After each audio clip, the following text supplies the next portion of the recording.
Hello, ladies and gentlemen. I'm gonna start a MEV panel with all the Giga brains. I'm not a Giga brain, so there's a disclaimer. I just know nothing about MEV, but I'll try to do my best. For those who don't know me or my company, I'll just do a short intro and I'll pass the mic along. I run a company called A41. I think we're one of the biggest in APAC in terms of total staked asset wise, and we run around like 20 plus networks.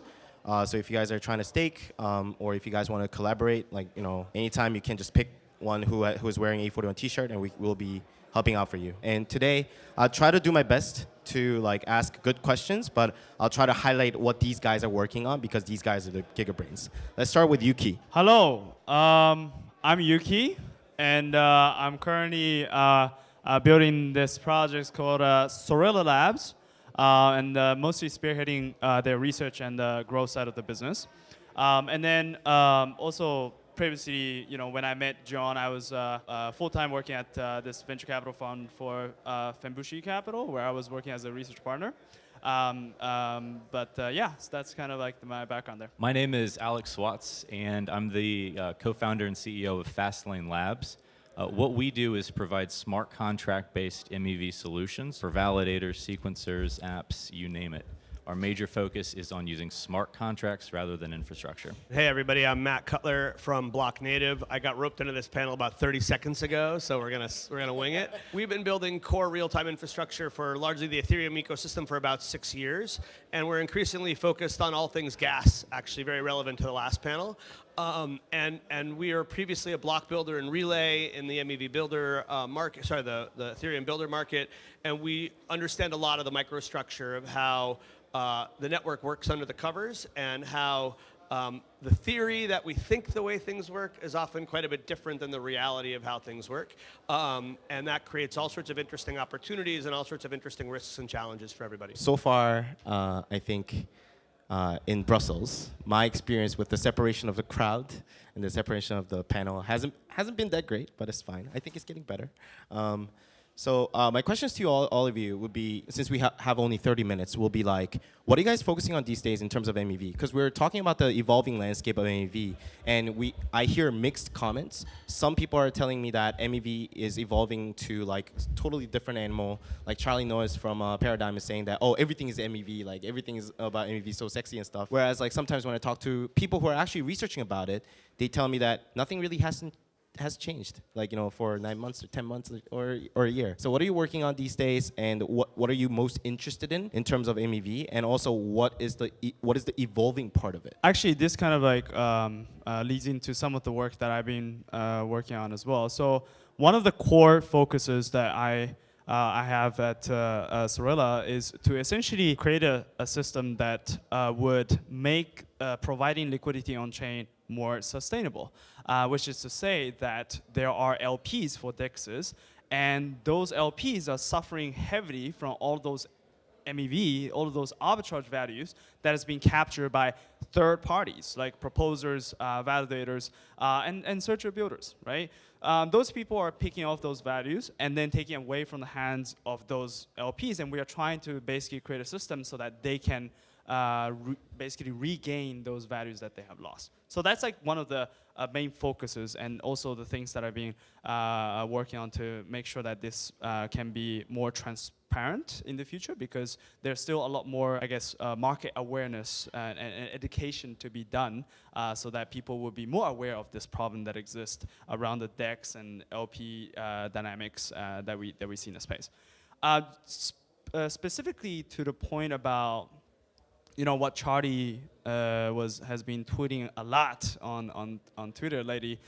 I think a lot of the conversation that came out from that threads of discussion, I believe was mostly a bit of a process criticism that we have had over the past few months, where a lot of the ETH researchers has been kind of ideating different ideas, many of which are tangential related to MEV, but none of them have really struck the audiences to their hearts, and that people kind of just circling back and forth with the different ideas.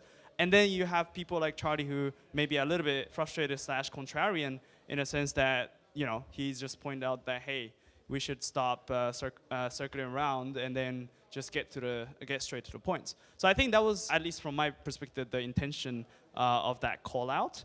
And I think it's a fair one because from my perspective, I was strongly urging a lot of those researchers to say like, hey, we got to start consolidating ideas. Otherwise, even including myself, will be confused by like 10, 20 variations of different attested proposal separation mechanisms and the inclusionless mechanisms, and there are so many variations. It's almost very hard to like keep track of everything. So that was kind of like my perspective on this like whole threads of like MEV sexy or not. I mean, MEV is sexy, don't get me wrong. It's just that we need to kind of consolidate the ideas a bit better on the research front. Yeah. To piggyback off of one of Matt's points earlier, when we first set out to make Ethereum a proof of stake network, we went into it with a lot of game theory and a lot of research and a lot of diagrams, but things didn't exactly manifest the way that the simulation suggested that they would. And so I think right now, there's a little bit of a crisis of indecision, such that, okay, so maybe we should revisit some of these past decisions that we've made. Maybe we should reevaluate them, and if we're reevaluating this, what else should we be reevaluating at the same time?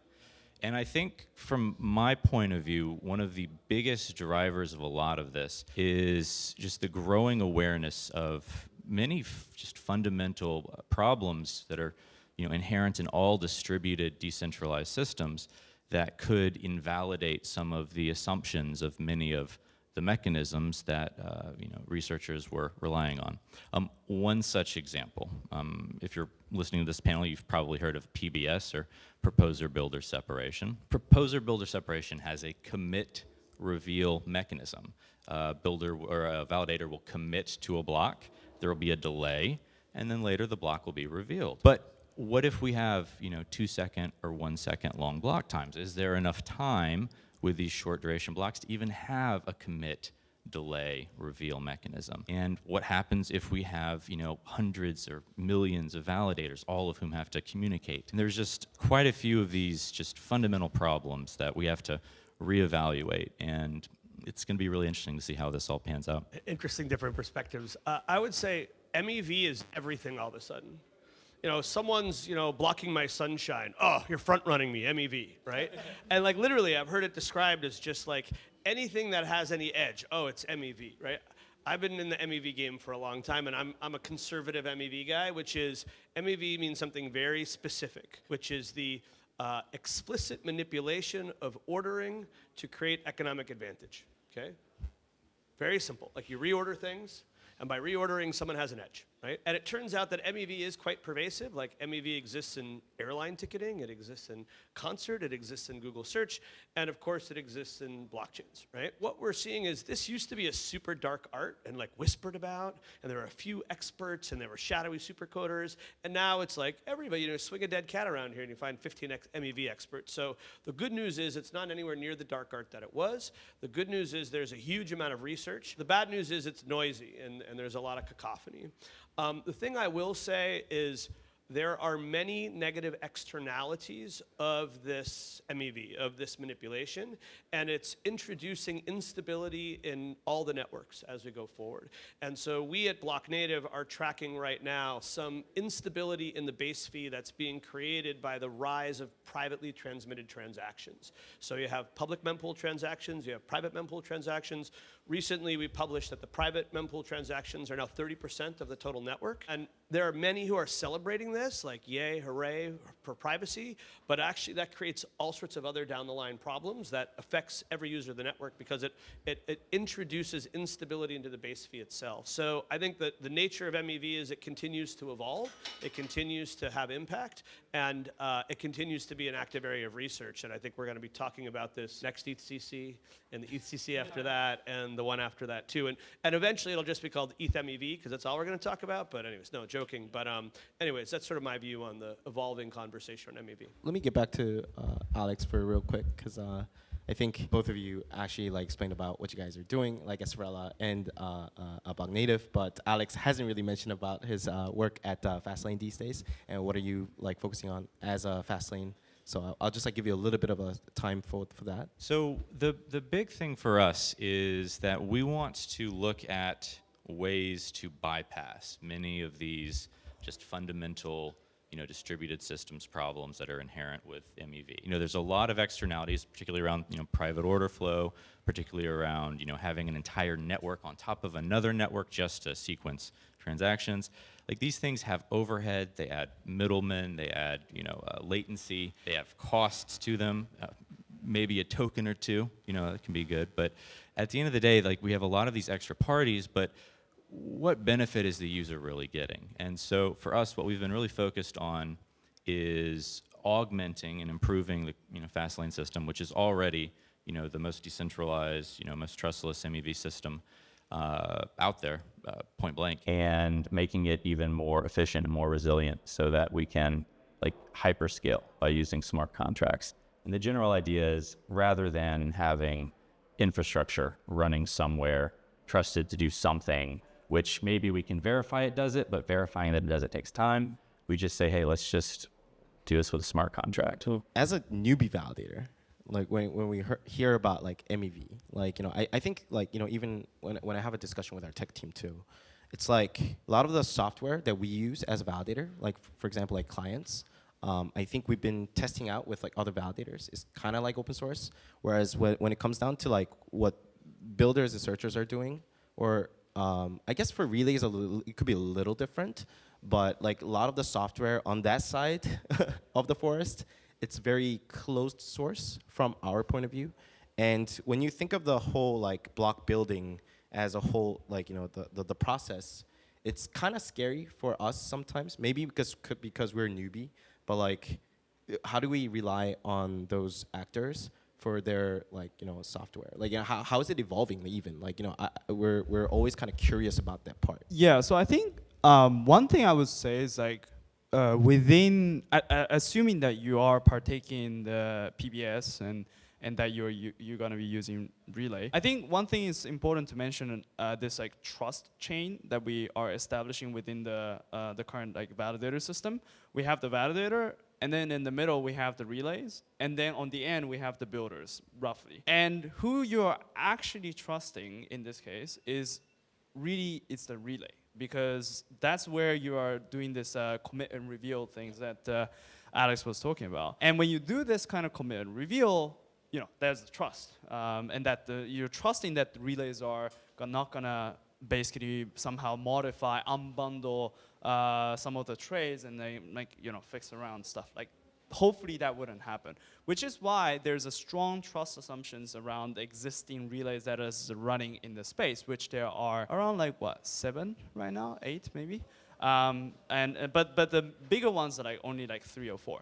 So those entities are super trusted. In fact, they are doubly trusted between both validators and builders. And they're all trusting these couple relays to actually behave honestly and basically, deliver the block properly as well. So for me, I think I understand there might be some concern, but I do feel like the bigger concern is more on what are the relays doing as an intermediary in this pipeline, and how trustworthy are they when it comes to actually supplying the block that you need.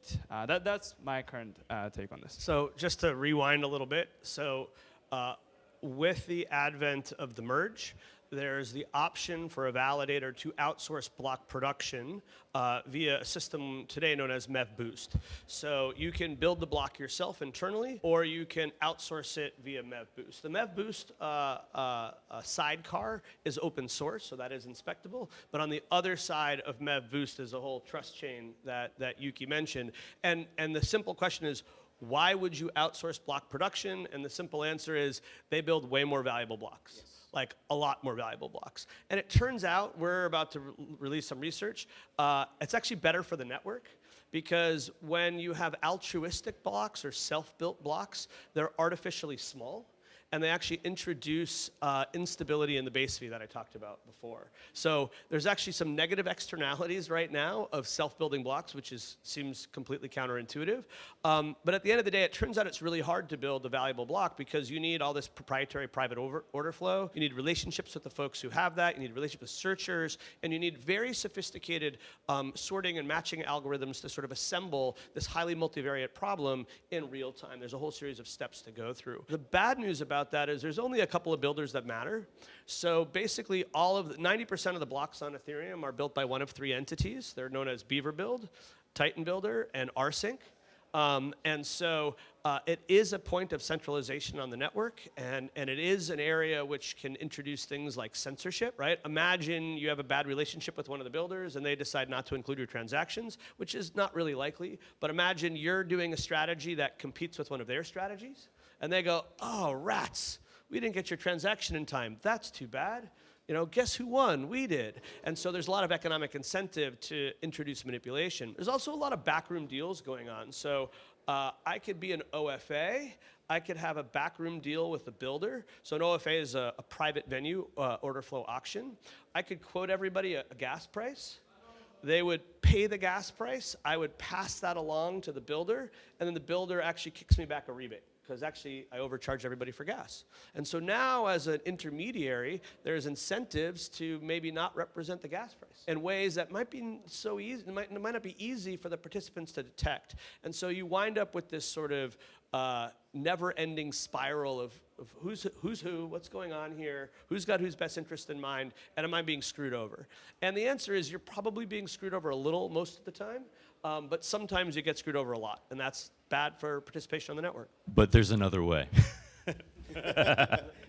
So the interesting thing about all of this private order flow is that it's valuable for builders, but it's value that the builders are really internalizing. And to Matt's point, a lot of this value ends up getting kicked back away from validators. But validators have a monopoly.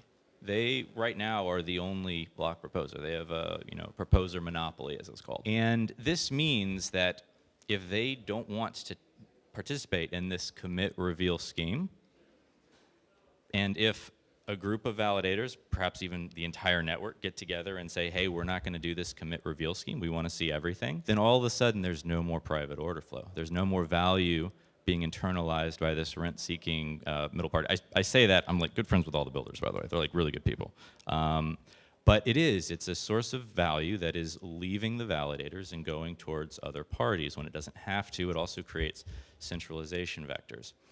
But Matt hit on a very interesting point, which is that builders are very, very good at building blocks. There's more to it than just the private order flow. It's how do you compose these blocks together. It's a knapsack of knapsacks problem, which becomes very complicated. And so one of the things that I am really interested in just watching to see how it develops is figuring out when the value that these builders provide to the validators through their composition of the block begins to become less than the value that these builders extract from the validators by internalizing the value of this private order flow.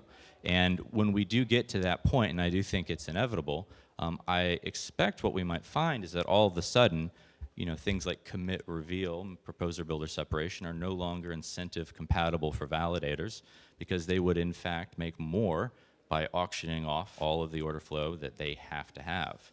Because as long as they have that proposer monopoly, and as long as they aren't the only ones not doing it, and in other words, users could wait theoretically if the next proposer is participating. But if there is an agreement among validators to do this, they could potentially make a lot more money by actually bypassing all of these middle parties and internalizing all of that value themselves through a public and decentralized auction.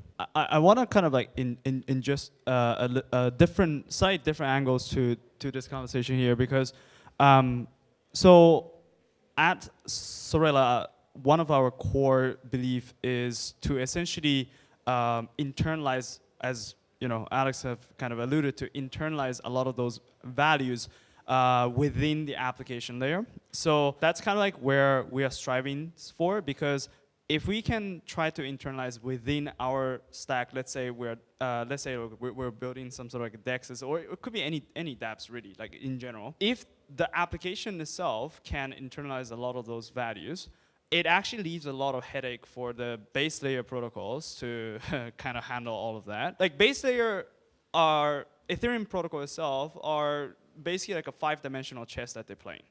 And then things here, you change it, and then the trade-off happens elsewhere. And then trade-off happens, you fix it, and then another trade-off happens elsewhere. And that's like often the kind of like the discourse that we're having. Like, oh, Whack-a-mole. Exactly, you bang, and then there's something pops up, right? So that's the kind of things that's always happening, and which is also why that we're having this like a circular debates around like this kind of research proposal here, there, and then 20 of them are basically just 20 different trade-offs. So instead of asking ourselves, okay, what are the kind of trade-off space that we want?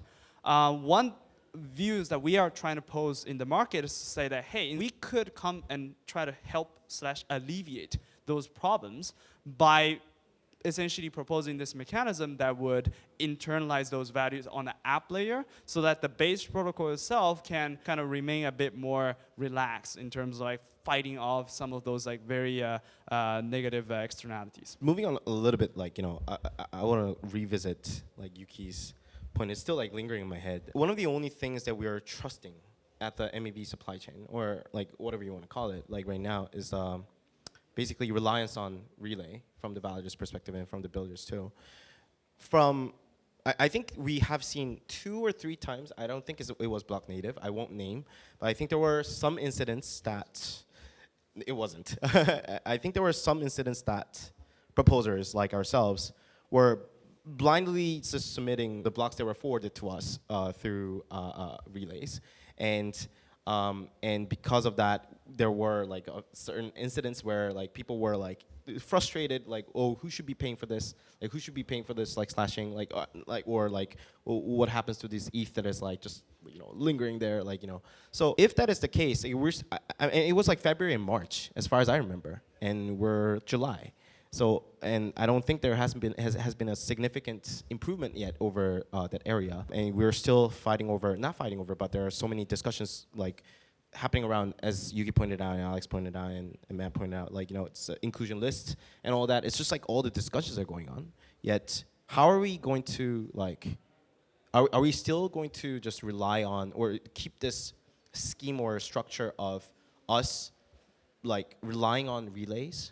And like, how are you going to make it more trustless, like in the future? Like, yes, we're talking about EPBS. Like, we're talking about MEV burn. Yes, we're talking about a lot of stuff, but it was the discussion that I've seen last year. Nothing has been like implemented yet. So yeah. So just for some context, there is a new EIP for EPBS that is being already kind of coming out, which is great because we are actually moving towards some directions. People are acknowledging that, okay, perhaps, relay centralizations, relay trust could be very dangerous, as John mentioned, and that we need some mechanism in which we can enshrine and kind of get rid of the need to have this kind of super trusted, doubly trusted entities that is constantly sitting in the middle, monitoring the trades, monitoring the transactions. So that is gonna happen, but the question is, how long does it take to make that happen, and also what kind of mechanism are we actually using to have? Because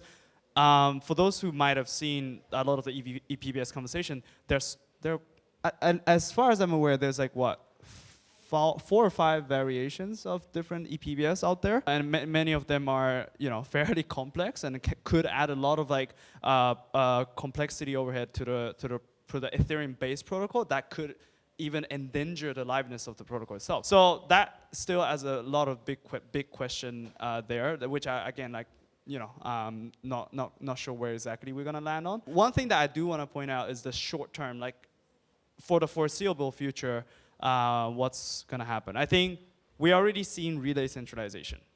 Even though despite some efforts to decentralize it, I've chatted with Matt multiple times about this. Relay centralization is already happening, and it's going to continue getting worse.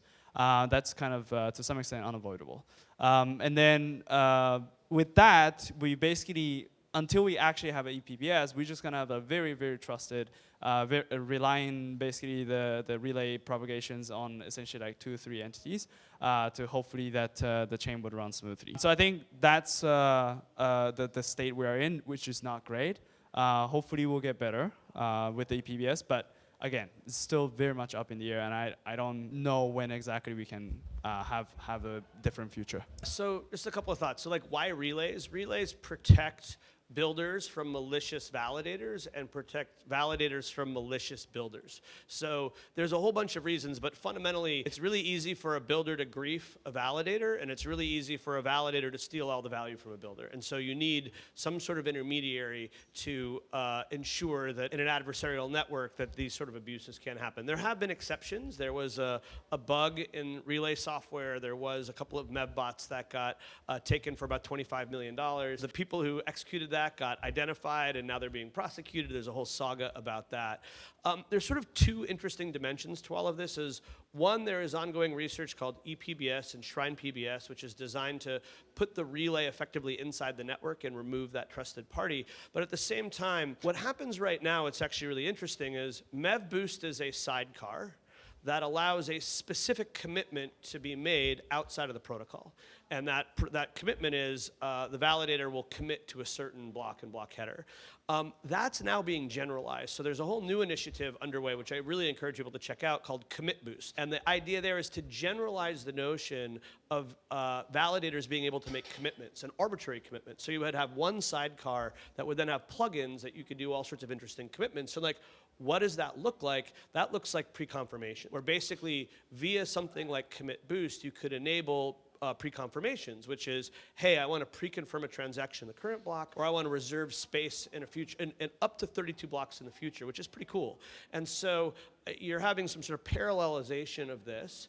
But in general, as we go forward, you'll hear relays get rebranded as things like gateways, but they are basically the same thing. They are trusted intermediaries that provide bidirectional protection that are necessary for auctions to form and to settle. And so to Yuki's point, I think what will be in this reality for some period of time. Just to piggyback and reiterate what both Yuki and Matt said, trust is fast. It's very fast. If you just blindly trust somebody sending you something straight to you, that's quite fast. And unfortunately, being fast is valuable.